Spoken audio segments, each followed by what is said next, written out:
webcast for me, please. And then if you can just make me back host, that'd be great.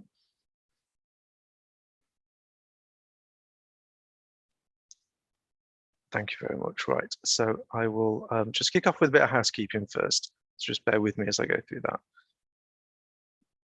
Okay, so thank you very much for coming to this local plan update webinar. We're about halfway through, or just over halfway through our series of webinars. So if you haven't joined us before, you're very much welcome. We hope you find this useful.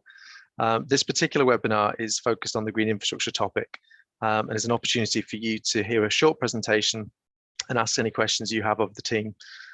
Before we begin the webinar properly, and just to make sure that we're on the, yes, thank you. I know you've moved us onto the right screen, so thank you for that. Just want to go through some housekeeping just before we begin, and just to explain the format as well. So please note that this webinar will be recorded and will be uploaded publicly on YouTube for the benefit of others. And what we mean by that is, in case people couldn't make it this evening, they will be able to look back and watch the recording instead.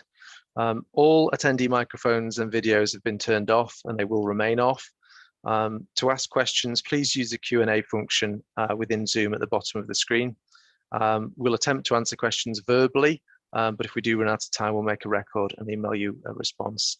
So we're going to have about a 30-minute presentation today, followed by a Q&A session with the panel. And we've got Heather Davis, Principal Planner, Policy and Plans Group, Anup Sharma, Senior Planner, Policy and Plans Group, and myself, Adam Harvat, Group Manager for Policy and Plans. We've also got Vash Bodiat as well, who'll be monitoring the Q&A for us. Just go to the next slide, please, Anup. Thank you very much. So what is this consultation about? Well, we're consulting on the local plan update, which will eventually contain a suite of new planning policies to help tackle the climate emergency. And this is the early stage of consultation known as a scoping consultation. And this is about seeking agreement on what broad topics should be included in the plan. So we're consulting on ideas and options rather than specific or detailed policies at this stage. But broadly speaking, what we're looking for from this consultation is an understanding of whether people agree with this scope or not, and what their thoughts are on some of our ideas and options, and what your own ideas are on some of these ideas and options. I guess most crucially as well, what your thoughts on anything that we may have missed, whether you think we're not going far enough or whether we think we're going too far. An opportunity for you to as well clarify some points that you may not previously have understood. So we're hosting a series of webinars covering the 5 different topic areas individually over the summer to help give you the chance to learn more about these topics and ask any questions you might have. So today is green infrastructure, as I said, but we'll also have flood risk sessions next week with daytime and evening slots. We held carbon reduction, placemaking, and sustainable infrastructure webinars over the last few weeks. But if you've missed any of those, don't worry, the recordings are on YouTube. You'll be able to access those from our website, I think, from Monday. We'd also be grateful for any feedback that you might have on this webinar or any others that you've attended, because this is a new format for us and we're keen to make sure that we're always improving. So if you do have any comments to send to us about these webinars, please just use the email address there below. So without further ado, I'll hand over to Anup, who's going to begin the presentation on the green infrastructure topic of the local plan update. Over to you, Anup.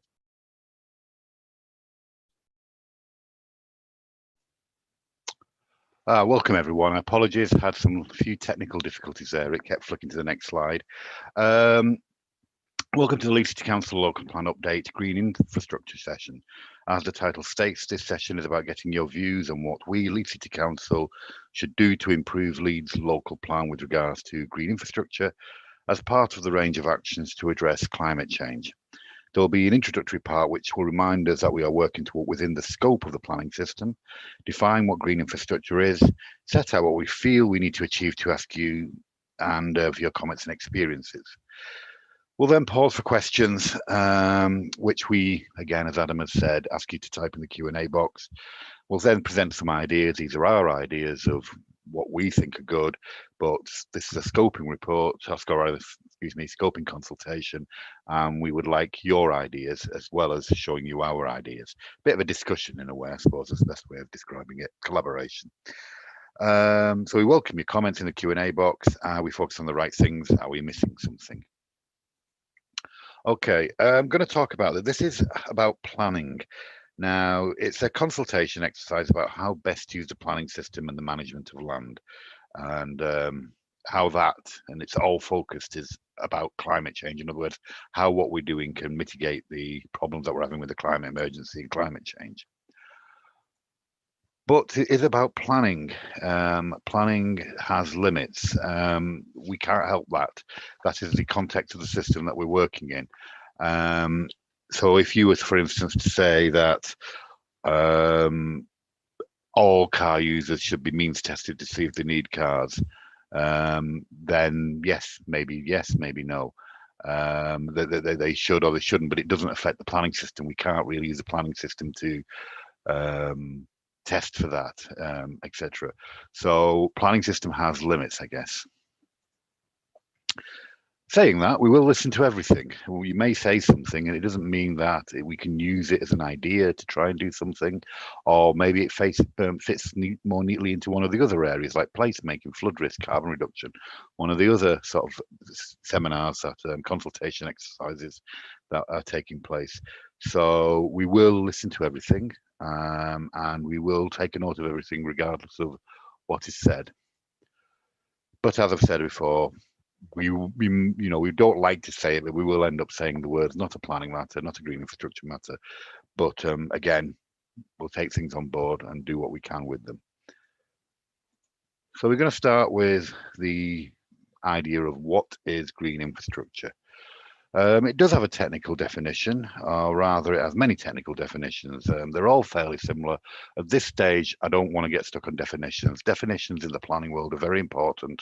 It is a legalistic process, and it's important that we have good definitions, and they're flexible and meaningful. But at this stage, where after your ideas, and where this is merely to try and explain what green infrastructure is. So I've put up on the screen two definitions. Green infrastructure is a network, connected or unconnected, of multifunctional green space and other green features, urban and rural, which can deliver quality of life and environmental benefits for communities. That's from the local plan update. There is a document called the National Planning Policy Framework, which, if you like, is our guidance document and what we must adhere to when we're creating our local plans. That's not just us, that's every local authority in the country.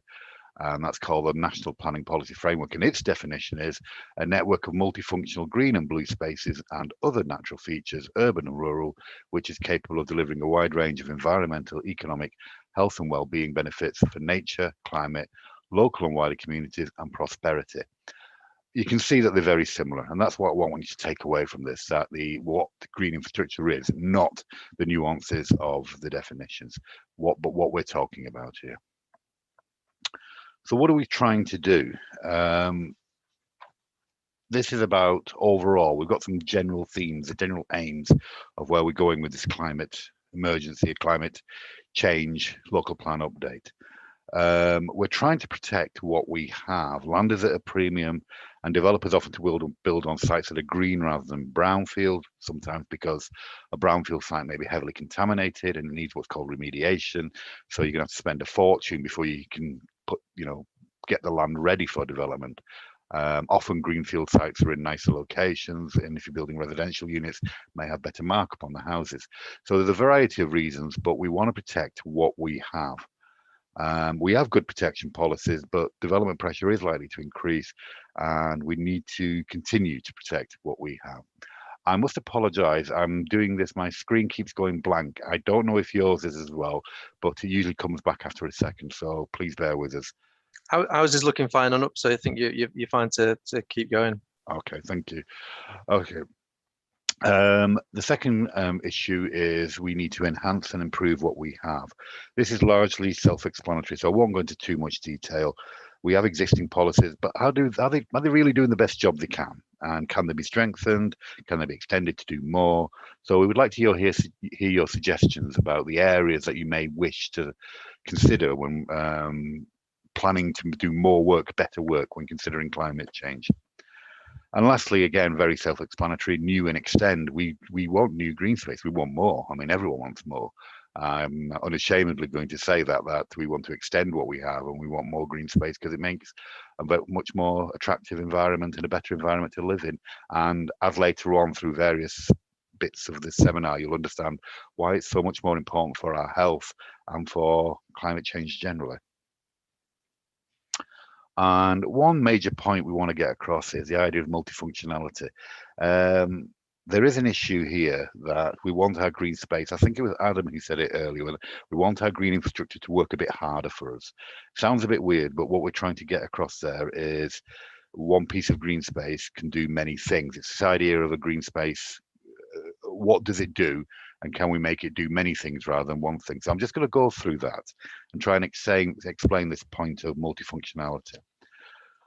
So in front of us is a diagram. On the left, there's a series of houses. In the middle, there's an area of green space. And in that green space is a path going through some green area, a pond, some trees, and some benches. And that's attached, if you like, to the residential development. And on the right, we have 4 areas: trees, pond, path, and bench, and what they do. Now, the thing here is I want you to try and think of each bit of that green space, the trees, the benches, the pond, and the path, as separate, and then think, what do they do in terms of a service? So, for instance, the trees provide leisure. People will play in them, just relax around them. Mental health benefits. Education, kids will learn from them. Carbon sequestration, we'll go some detail about this later, but that's a very important thing that trees do. Biodiversity gain, the birds and the beasties, and they all live there.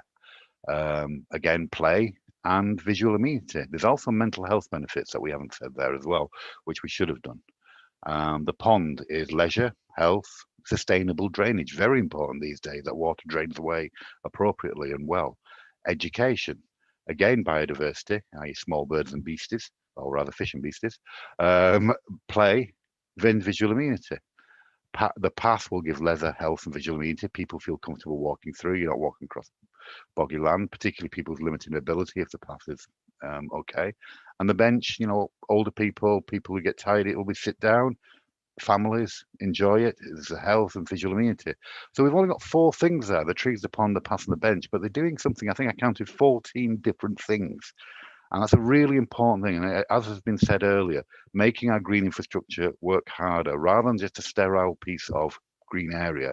It's good placemaking, a phrase that you will hear a lot these days. And I think it's going to be repeated quite extensively during this consultation. The idea that a well-designed place does multiple things that benefit the environment, multiple influences on our lives that benefit the environment. So good placemaking, good green infrastructure, and good design as part of good residential land is good placemaking, which means better places that are good for climate change.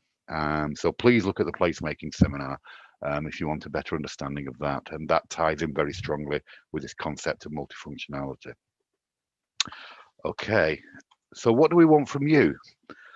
Well, I live in one bit of Leeds. I work in the city centre sometimes, and I've had a lot of experiences and my years here, and so have you. But all bits of Leeds are different, from different areas, built up city centre areas, inner areas, greenbelt areas. They're all different, and all of your experiences are going to be different. Now, we've got a reasonable bank of people who can feed into this at work, but there are millions, well, not millions, but hundreds of thousands of people out there. We want your experiences and ideas. You're residents of Leeds, you're working in Leeds, you're spending your leisure time in Leeds.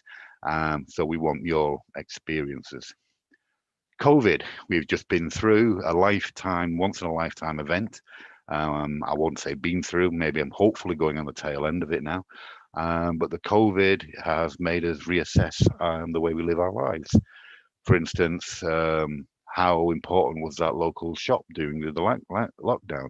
If you're a single parent living above a shop somewhere with a limited income and no front and back garden, how important was that local green space or park? If you have a nice big house in the country, but you weren't comfortable going any further, how important was your front and back garden?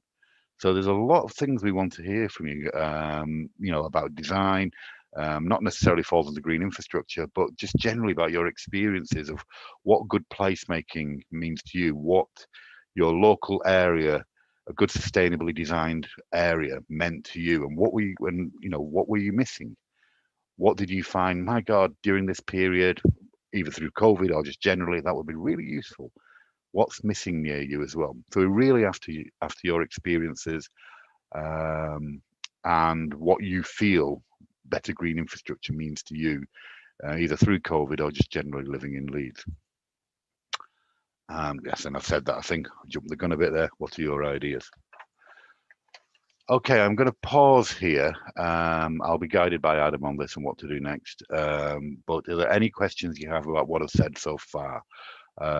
Any clarification you need on what I've said so far? If you've got issues on trees and stuff, please leave them till later. But on what I've said so far, the planning system, the scope, the green infrastructure definitions, and the process, have you got any questions?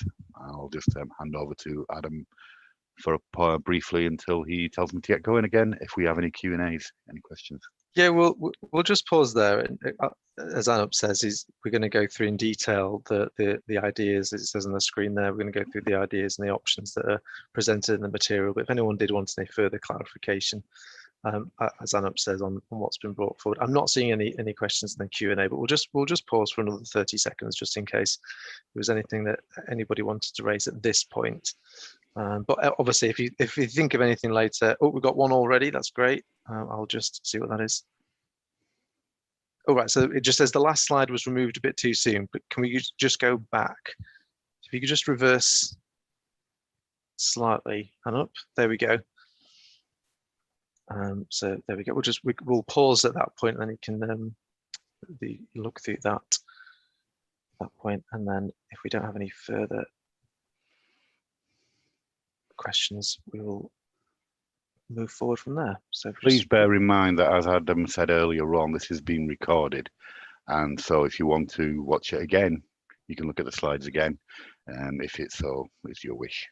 Yeah, we can also provide these slides to anybody who'd like to have them as well. If you just drop us a link at the email address, which will be provided at the end of the webinar, we'll be able to provide the slides as well. No problem.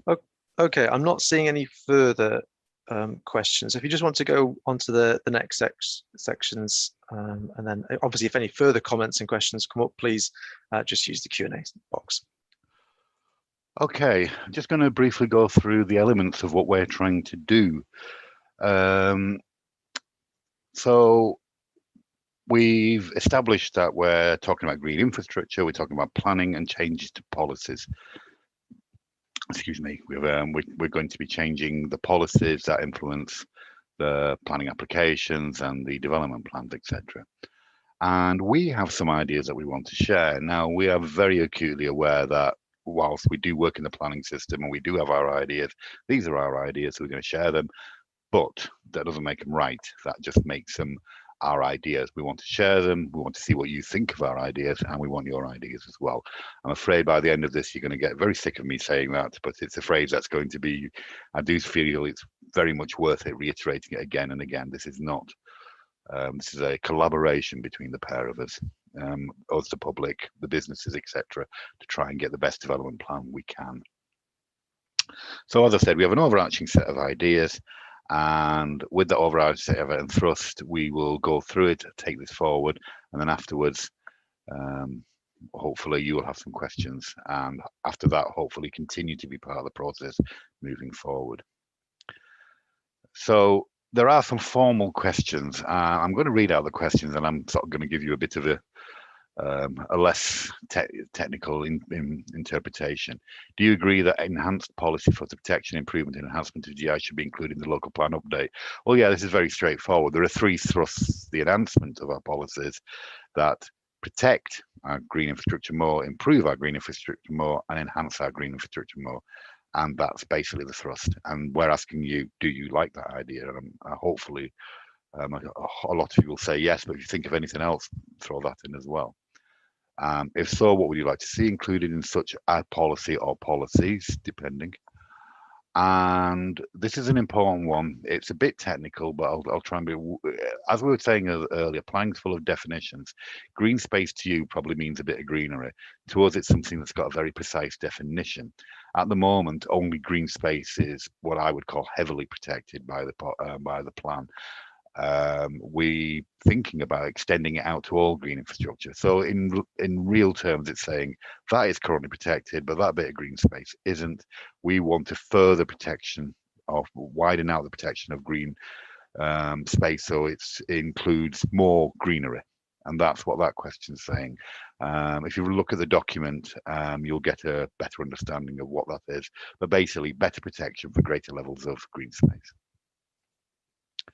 Okay, at this point, I'm going to now hand over to my colleague, Heather Davis, who's going to talk about the lovely issue of trees. So thanks, Heather. Thanks, Anup. Thanks very much. I think we're all pretty clued up with the benefits of trees, from their visual attractiveness to shade, habitats for flora and fauna. They provide mental health benefits and opportunities for leisure and education. And of course, all of these fall into a need for placemaking, as Anup said, and providing well-designed quality space in a sustainable way.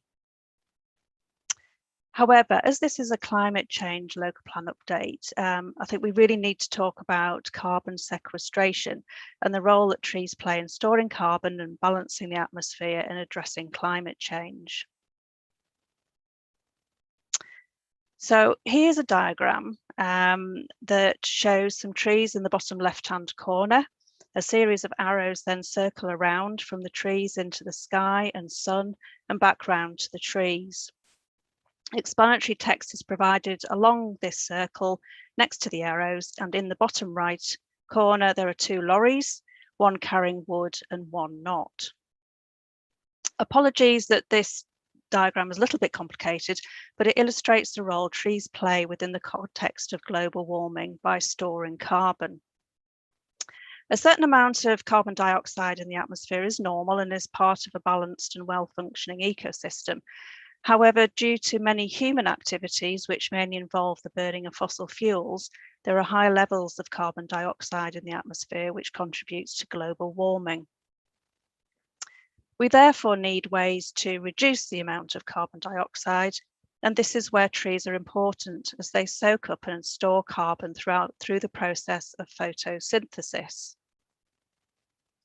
Trees lock away carbon throughout their lifetime, which can easily cover centuries, and as they grow, they store more and more carbon.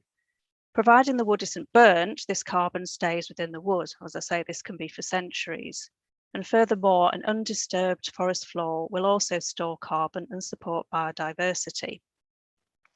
I think we therefore need to reverse the trend of producing more and more carbon and felling nature's carbon storage facilities, which are basically the trees. The production of carbon is considered elsewhere in the local plan update documentation, and we must consider this within the broad context again of placemaking and sustainability. But trees are certainly a really important part of this solution, and therefore, Anup, we need more. So here are some ideas of how we could achieve this. There's a current policy called Land 2, which seeks a minimum of 3 new trees for every 1 removed. But research by Leeds University, which looks at the carbon sequestration levels of various trees, suggests that this is too simplistic and inadequate to ensure comparable carbon storage capabilities. For example, a mature tree can store significantly larger amounts of carbon than 3 replacement saplings. So in light of the climate emergency, it is important to preserve carbon sequestration levels, and therefore we are proposing to use these levels as a measure to determine the tree replacement methodology. This will bring in other factors such as age and girth and species of the trees to be lost, but also to those that are going to replace it, rather than simply it being a matter of numbers. So how can more trees be planted? The White Rose Forest is a Yorkshire-wide project supported by many local authorities to plant trees on a large scale and bring many environmental, social and economic benefits. Leeds City Council is a key partner in this project and has produced a White Rose Forest plan just for the Leeds area. And the council itself also has a woodland creation programme, which has planted nearly 190,000 trees over nearly 84 sites to date, covering about 50 hectares. The planning system enables the allocation of land for specific uses, and therefore the Leeds local plan could possibly identify sites for tree planting. This would mean that tree planting would be the expected use of those sites, though other uses could be considered.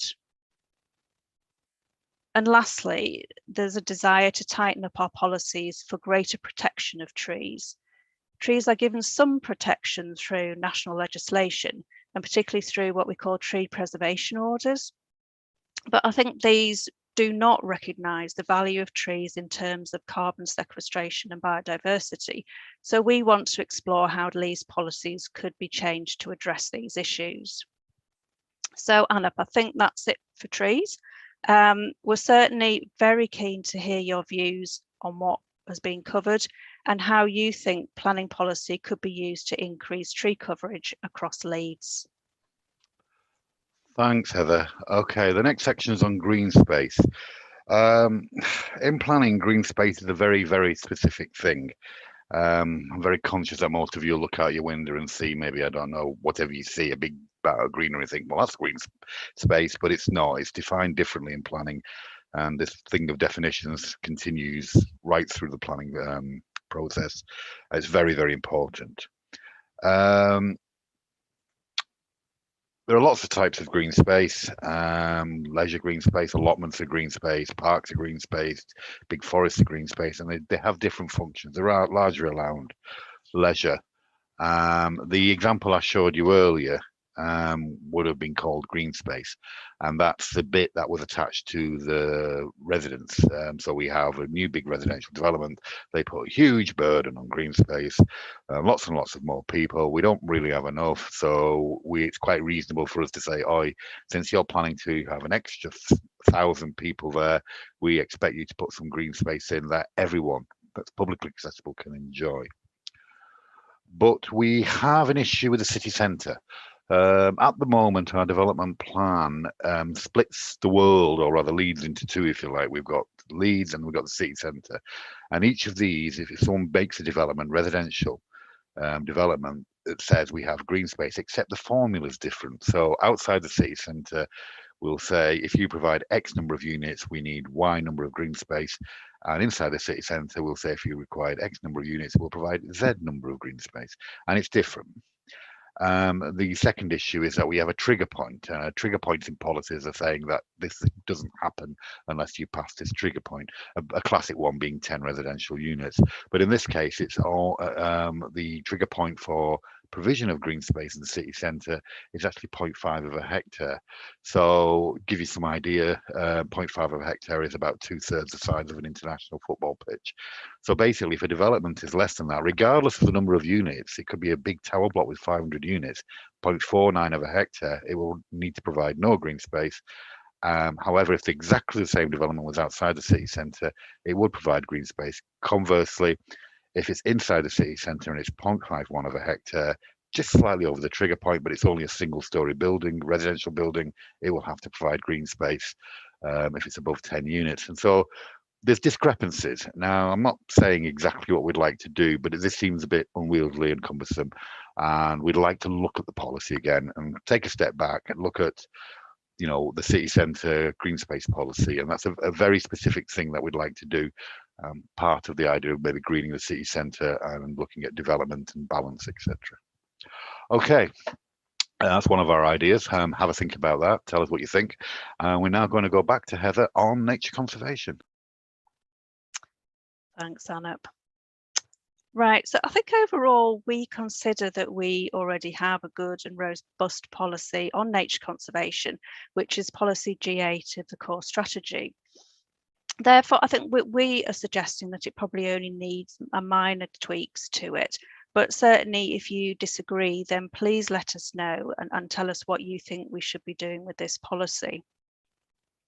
We see the key focus of these changes will be to update outdated terms, references and documents. So the policy is more relevant, applicable to this day and age. The Leeds Habitat Network is shown on map 18 in the core strategy, but this is a static map which cannot be updated easily. So we want to explore better ways to present this information. We also would like to review how we monitor key nature conservation sites, and this reflects the provisions of the Environment Bill, which is currently going through Parliament. And finally, we are seeking to put a greater emphasis on protecting and increasing biodiversity. And again, this is in line with the Environment Bill, which leads me on to the next issue of biodiversity. Thanks, Anna. Anna, thank you. So what is biodiversity? So biodiversity is defined in many different ways, and the extract here from the GI topic paper illustrates some definitions and explanations of what it does. I won't read it out, but it's basically a term used to describe the amazing variety of life on Earth. And I do like the National Trust definition of big nature. And really, biodiversity just has such a huge role in the way we live and in helping us to live happy and healthy lives. It provides us with so many, many things of food, raw materials, and what we call ecosystem services. It brings many benefits, such as pollination of crops, clean air, supply of oxygen, clean water, etc., etc. So it really is absolutely key to the functioning of life. Across the world, certainly biodiversity and habitats are being lost at an alarming rate that you only have to watch the television or search the internet for a matter of moments to find evidence of this. And indeed, the 26th United Nations Climate Change Conference, called COP26, will be held in Glasgow in November of this year, where biodiversity loss and climate change, I'm sure, will be very high on the agenda. So there are many pretty scary facts about the loss of habitats, ecosystems and species, such as there are up to 1 million species are threatened with extinction, and many of these could easily happen within decades. So it's therefore important that we reverse the loss of biodiversity by undertaking measures to actually increase the levels of biodiversity. And this principle is embedded in the Environment Bill, which, as I said, is currently going through the House of Lords and is expected to receive royal assent this autumn, which will make a 10% biodiversity net gain mandatory by 2023.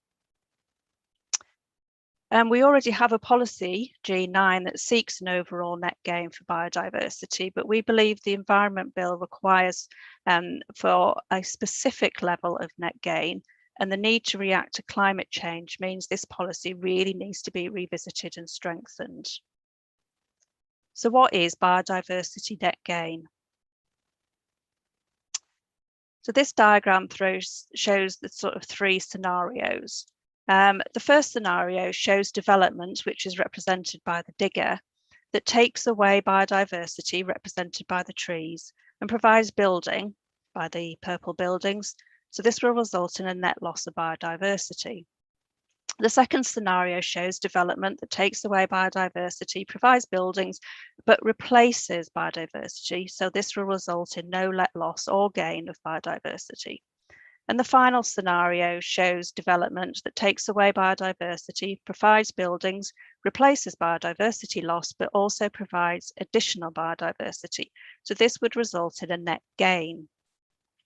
We therefore feel we must be using measures to ensure scenario 3 is achieved by quantifying biodiversity, pre-development and post-development, using a metric and having a policy requiring at least 10% net gain.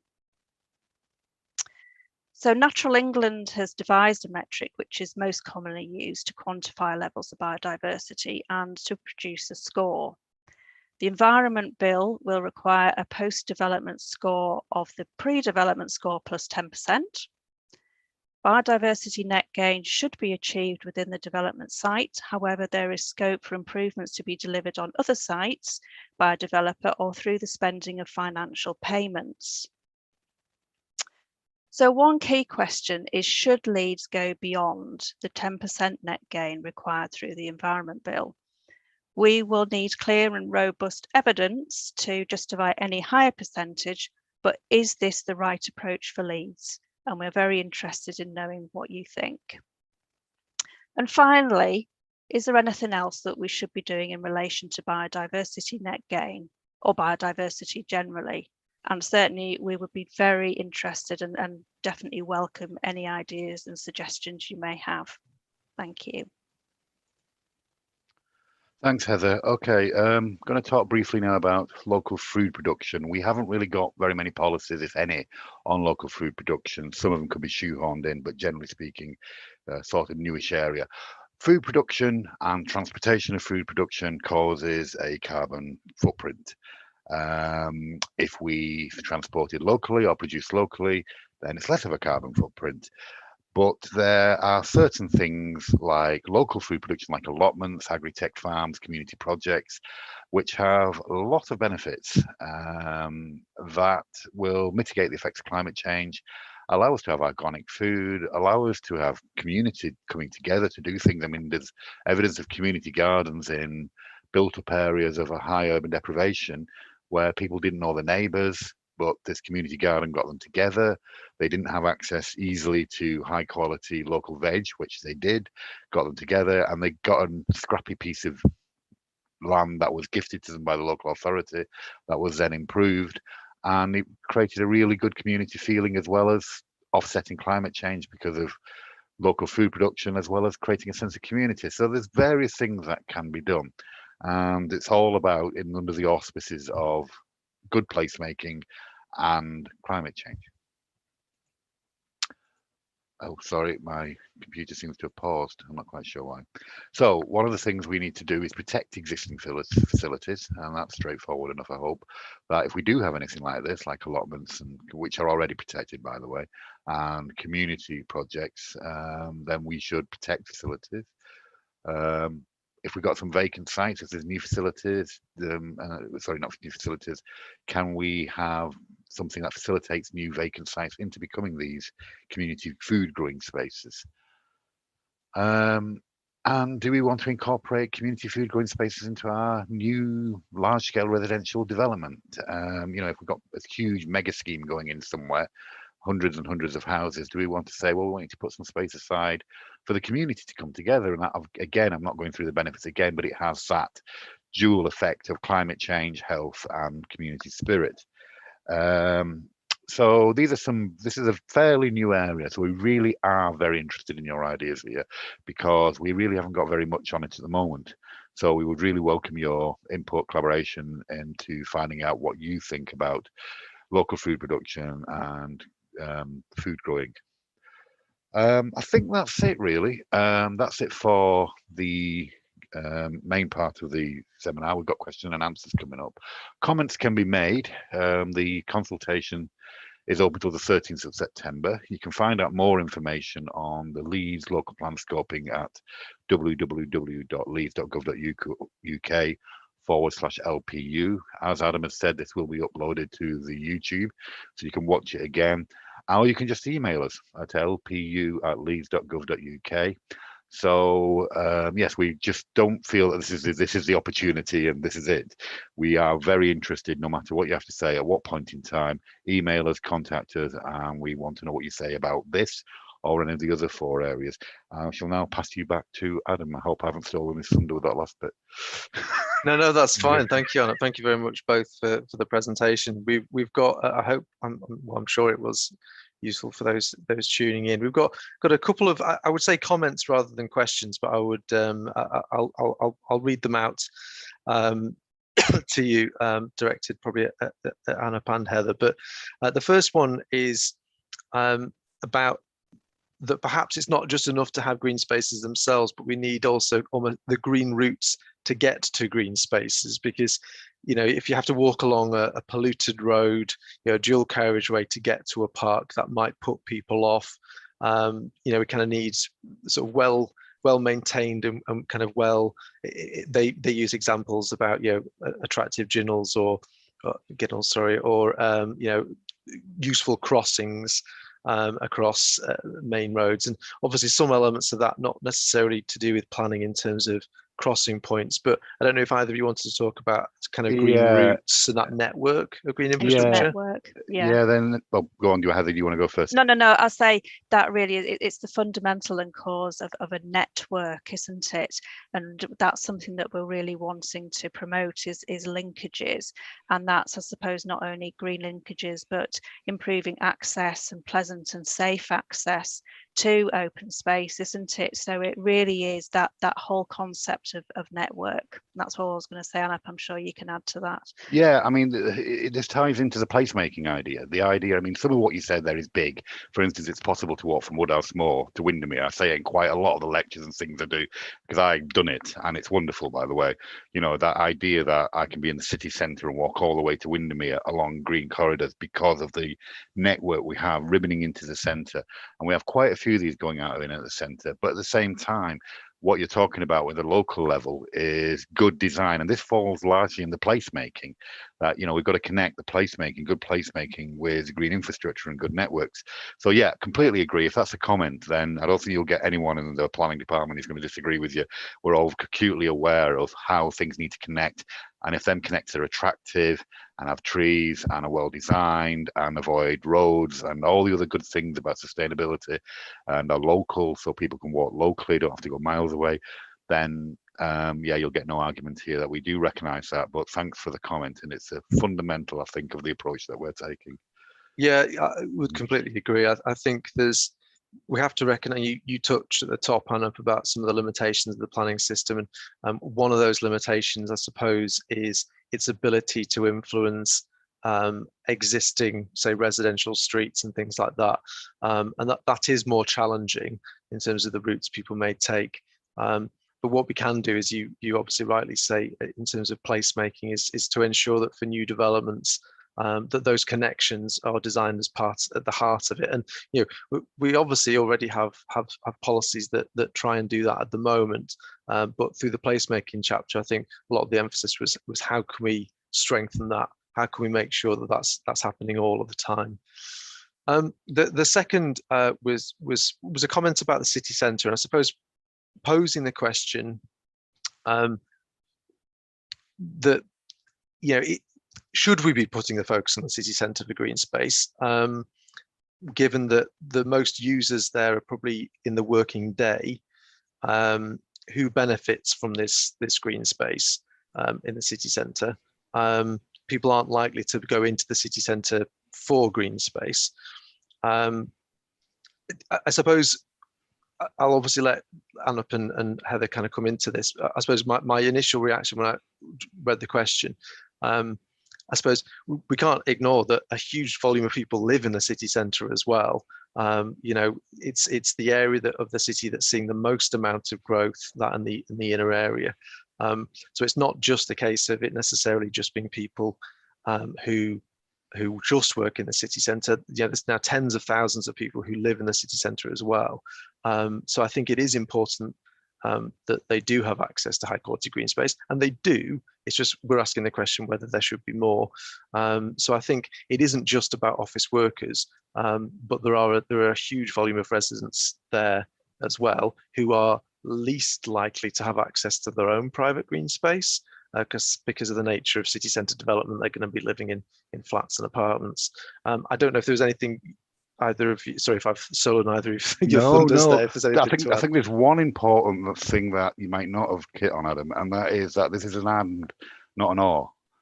And I think that's the most fundamental part of it. We're trying to correct a mistake with the 0.5 hectare thing, but what we want is more green space in the city centre, but that's not going to have an impact on the green space we want outside the city centre at all. It's not about directing resources. It's actually an and. So whatever we get in the city centre to make Leeds city centre as more beautiful and attractive as a city centre is going to be on top of what we want outside the city centre in the inner areas and everywhere else. And I think that's it. It's an and. There is never going to be an issue in planning terms. Now, whether there's other terms or other bits of the council, that's a different matter.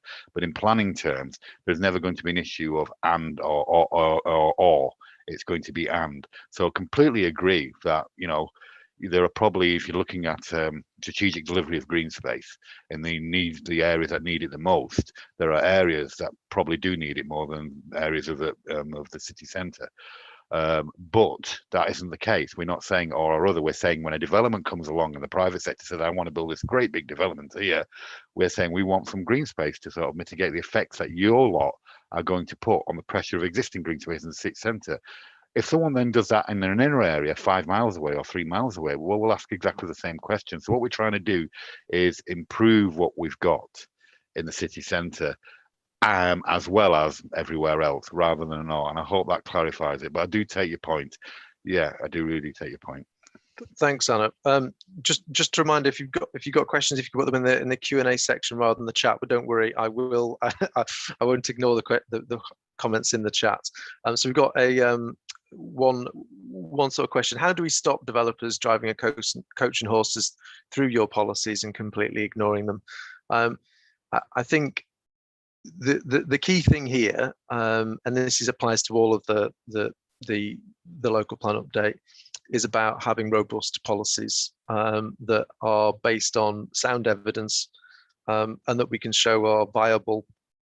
And what I mean by that is that they can be affordable by new development that comes in, and that's something that we have to demonstrate through what's called an examination in public, which is where the plan is ultimately kind of tested by an inspector appointed by the government. So we have to be able to demonstrate that any policies that we have are robust and workable, and then that can give us confidence to make sure that we keep applying them, and that schemes that come in that don't adhere to these policies, that then we can refuse. I think, sorry, I'll just put it. I think it's yeah. also a matter of having maybe very clear targets. I mean, I'm thinking particularly obviously in the context of biodiversity, which is an easy one to actually set a target. But if you have very clear targets or clear criteria and so on, then it really helps us as planners to apply them more stringently. I think when you have ones that are very aspirational or maybe very wordy, that sometimes makes it hard. But if you have very clear specified targets or criteria and so on, then I do feel that does help in some ways. I think that's right, Heather. I think policies that sometimes can be open to interpretation can therefore then mean that it can be argued around, and I think some of the examples we're describing here, and Heather mentioned in her element of the presentation about having metrics, so being able to have the numbers that kind of show what you should or shouldn't be doing, I think that's going to really help us, and that's what this consultation process is really hopefully going to be about as well. I spoke in the earlier webinar about the importance of people giving their evidence as part of this consultation. And that isn't just about ecologists providing detailed scientific evidence, but local people as well providing their own experiences. That all counts as evidence, but it will all hopefully weigh in favour of having more stringent policies that deliver better solutions for the environment. Just the sort of second part of that question, it's just green walls question mark, which I think is haven't heard anything about green walls. Is there anything in here that we could help sort of tackle the idea of green walls? I'll go to you, Anna. Yeah, I'm sorry, that was part of the presentation. Sometimes when you're reading through the notes, for some reason you do skip it. Yeah, urban heating generally, it's not just trees that do carbon sequestration, quite a lot of other things do, and there are massive benefits in mental health issues to green walls, etc. Green walls, green roofs, just generally great ideas, good design, and we are considering them very strongly as well. That is part of our consideration. If you read the actual published documentation, it is very, very visible there, and it is stated there. So I apologise I didn't cover it. That was entirely my fault. But yes, we are considering them. There's a related question again. Thank you, Anna. A related question there is: can we encourage owners of city centre properties to place gardens on their roofs? I suppose I'll probably try and answer that partly. Then, if Anna and Heather wanted to come in, I suppose we can always try and encourage that. Certainly, as Anna tried to explain in the part of his presentation, obviously the limitations of the planning system might mean that we can only encourage but couldn't require existing city centre properties to do that, because if they don't require planning permission, then they won't. There's no real need or incentive for them to do so. But for future developments, that's what these policies are all about, trying to set the requirements of that. So I think we absolutely, if we think it's the appropriate thing to do, and if through the consultation people are saying to us that they'd like to see more green roofs or more green gardens on buildings, I absolutely I would love to see that in our policies. Anna, but I don't know if you had any. Yeah, well, I mean, there's a double or triple function. One, that they provide a green area for people in that building. Two, in terms of insulation and the climate, and then the building fabric first, and making sure that the building's well insulated. But there's an interesting part to our green space policies, which is about publicly accessible. Now, I'm not going to tell you which buildings are where, but in the last year, I've had 3 applications I've looked at. One who wants a 5-a-side pitch on top of a building in the city centre, or just outside the city centre. One who that's publicly accessible, or at least paid to get in. One that actually wants to put a park, a children's play area on top of one, and that's publicly accessible. I'll see it when I see it, but we'll see. And another one that was looking at that as well, because they recognise that they can maximise the space, but in order for it to be green space that we don't want it just to be for them. We want it's something that everyone can enjoy, and that's hard in the city centre. So people are looking at in imaginative ways. I'm not going to say anything's going to be realised of this, but certainly people are starting to think a bit outside the box, a bit more cleverly about what we can do. Green walls, green roofs. Can we make a children's play area on top of a building if it's dead space? People can access that, and as long as it's well protected, etc., and got good, surveillance with cameras, that's quite an imaginative solution. And would we then turn around and go, well, yeah, you're providing something that clearly the residential people who have small children in that area in the city centre need, and it's publicly accessible, so it could tick the box. So there's a lot of things coming along, and I think people are thinking more imaginatively, so it's quite nice. We'll see what happens.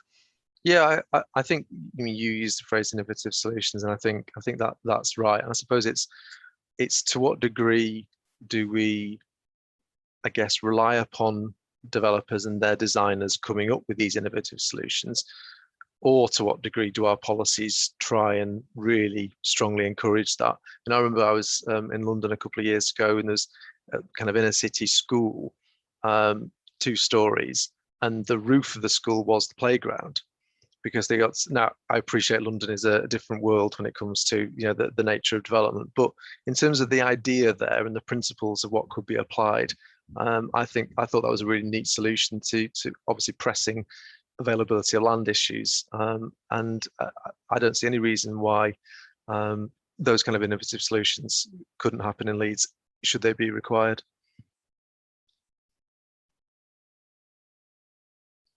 Okay, I haven't got any more questions in the Q&A, but we'll just pause for a few minutes just to allow, because I know sometimes typing can take a little while, particularly if it's based on something you've literally just heard. So I'll just pause for a few minutes to hopefully answer any further questions that people have. And obviously, if there aren't any further questions, we will leave you to the rest of your Friday nights. As Anup and Heather, I think, have both said, would really encourage you, if you haven't already, just to look at the material on our website, leeds.gov.uk/LPU. And any questions you have, please don't feel that you've had to, if you missed your opportunity today, you can't ask a question. Any questions you have, please use our email address there, lpu@leeds.gov.uk. And if that's to request a copy of the slides, you are more than welcome. But you'll be able to see the presentation as well at the website provided there. I believe this one will be uploaded on Monday. So hopefully you'll be able to see it then. Not seeing any further questions. I'll pause for one more minute, because we occasionally have a bit of a delay for people to think through questions. I don't want to cut anybody off.